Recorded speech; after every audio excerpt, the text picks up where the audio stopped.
Bonjour à tous. 48, c'est le chiffre que je vous laisse aujourd'hui. 48. Savez-vous pourquoi je vous dis cela? Eh bien parce que dans l'Évangile selon Jean, nous retrouvons 48 fois le même mot. Sans doute me direz-vous que ça n'a rien d'extraordinaire si l'on considère que l'Évangile de Jean est un évangile qui est long avec 21 chapitres, mais la particularité de ce mot, c'est qu'en fait, ce mot est quasiment universel. On dira même de lui que c'est le mot le plus commun, le mot humain le plus commun. Savez-vous de quel mot il s'agit? Il s'agit du mot Amen. Ce mot Amen est passé directement de l'hébreu au grec du Nouveau Testament, et puis en latin, et puis ensuite en anglais, en français, et dans énormément d'autres langues qui sont pratiquées aujourd'hui sur la terre. Ce mot, Amen, nous avons tendance à l'utiliser bien souvent lorsque quelque chose a été dit. On retrouve cela d'ailleurs même dans ce qui est religieux, dans ce qui est habituel, lorsque l'on va écouter des sermons ou autres. Il y a souvent cette référence à l'amen. L'amen qui conclut un moment, conclut une expression, conclut un texte biblique. Et nous le retrouvons bien souvent ainsi parce que le mot amen signifie vrai, vraiment, qu'il en soit ainsi, c'est sûr.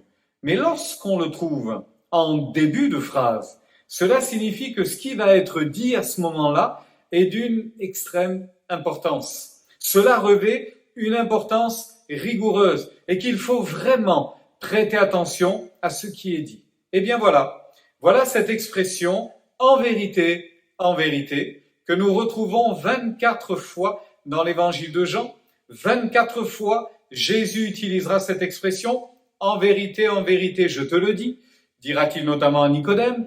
En vérité, je vous le dis, partagera-t-il avec ses disciples. Et après avoir dit cela, Amen, Amen, il va donner une vérité. Et vous pourrez retrouver ces textes dans l'évangile de Jean. Et d'ailleurs, je vous invite aujourd'hui même à retrouver ces 24 références. Ça va du chapitre 1er jusqu'au chapitre 21.